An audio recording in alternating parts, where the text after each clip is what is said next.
सफ़र या मंजिल। दो दोस्त रवि और सोम बचपन से ही साथ में पढ़े, घूमे फिरे, खेल खेले, साथ में ही खाए पिए, यानी कि दोनों की एकदम पक्की वाली दोस्ती। इतनी पक्की दोस्ती होते हुए भी दोनों के स्वभाव एकदम अलग। रवि एकदम शांत, सुलझा और विषय और वस्तु के हर पहलू पर ध्यान देने वाला। वहीं सोम एकदम विपरीत, यानी कि उतावला और सिर्फ रिजल्ट्स को महत्व देने वाला।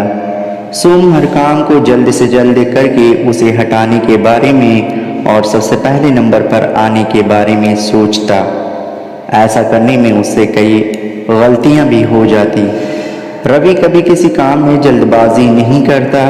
वह हर एक काम को सोच समझकर उनके हर पहलुओं पर गौर करके ही करता। हाँ, थोड़ी देर होती, लेकिन उसके काम में कोई गलतियां नहीं होती। एक बार दोनों दोस्त लंबी दूरी से घर को लौट रहे थे। तब सोम ने कहा कि वो रवि से ज़्यादा तेज दौड़ता है। इस बात से रवि सहमत नहीं था, क्योंकि दौड़ने में तो वो काफ़ी तेज था। ये बहस एक शर्त में बदल गई। दोनों ने तय किया कि वह जहाँ पर है वहाँ से उनके घर तक की दूरी अब वह दौड़कर तय करेंगे, और जो सबसे पहले घर पहुँचेगा वह विनर होगा। दोनों ने साथ में दौड़ना शुरू किया। कुछ दूर जाकर वे दोनों कंकड़ पत्थर वाले रास्ते को दौड़ने लगे। वहाँ पर रवि अचानक रुक गया और अपने जूते खोलने लगा।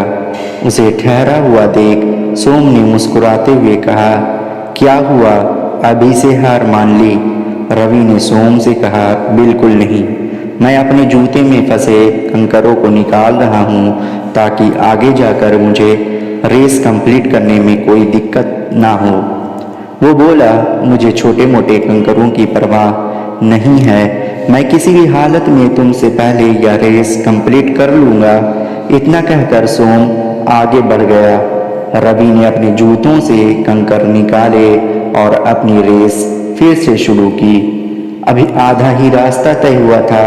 रवि दौड़ते दौड़ते सोम तक पहुंच गया। उसने देखा कि सोम की रफ्तार धीमी हो चुकी है। उसे यह समझते देर न लगी कि सोम के जूतों में फंसे कंकरों की वजह से उसे दौड़ने में तकलीफ हो रही है। देखते ही देखते रवि सोम से आगे निकल गया, लेकिन तभी रवि को पीछे से सोम की आवाज़ सुनाई दी, जो उसे मदद के लिए बुला रहा था। रवि तुरंत पीछे मुड़ा और अपने दोस्त की मदद करने के लिए उसके पास पहुंच गया। वहां जाकर रवि ने देखा कि सोम के पैरों से खून निकल रहा था, और ये उन्हीं छोटे छोटे कंकरों की वजह से हुआ था जो उसके जूते में फंस चुके थे और उसने निकाले नहीं थे। रवि ने अपने दोस्त के पैरों से वह कंकर निकाले और उसको सहारा देकर घर ले गया और उसे दवाई लगाई। सोम काफ़ी ज़्यादा घायल हो गया था, इसलिए उसे ठीक होने में काफ़ी लंबा समय लगा।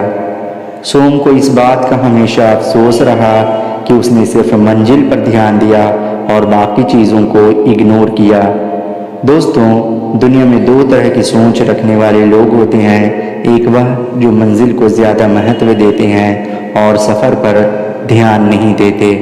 दूसरे वह जिन्हें सफ़र में भी उतनी ही दिलचस्पी होती है, वह सफ़र को भी उतना ही एंजॉय करते हैं जितना कि मंजिल को। और ऐसे लोग जानते हैं कि मंजिल तक पहुंचने के लिए सफ़र में कई सारी चीज़ों पर ध्यान देना पड़ता है, और आखिर में वही सही सलामत अपनी मंजिल पर पहुंचकर उसका आनंद मना पाते हैं। दोस्तों, ये कहानी हमें बहुत ही महत्वपूर्ण बात सिखाती है।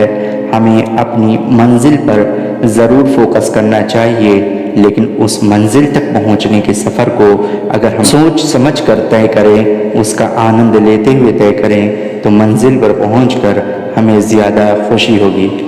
दोस्तों, आपको मेरी ये वीडियो कैसे लगी कमेंट करके ज़रूर बताएं, और अगर वीडियो अच्छी लगी हो तो वीडियो को लाइक कर दीजिएगा और इसे अपने दोस्तों में ज़्यादा से ज़्यादा शेयर कर दीजिएगा, और इस तरह की वीडियोस देखने के लिए मेरे चैनल को सब्सक्राइब कर लीजिएगा। शुक्रिया।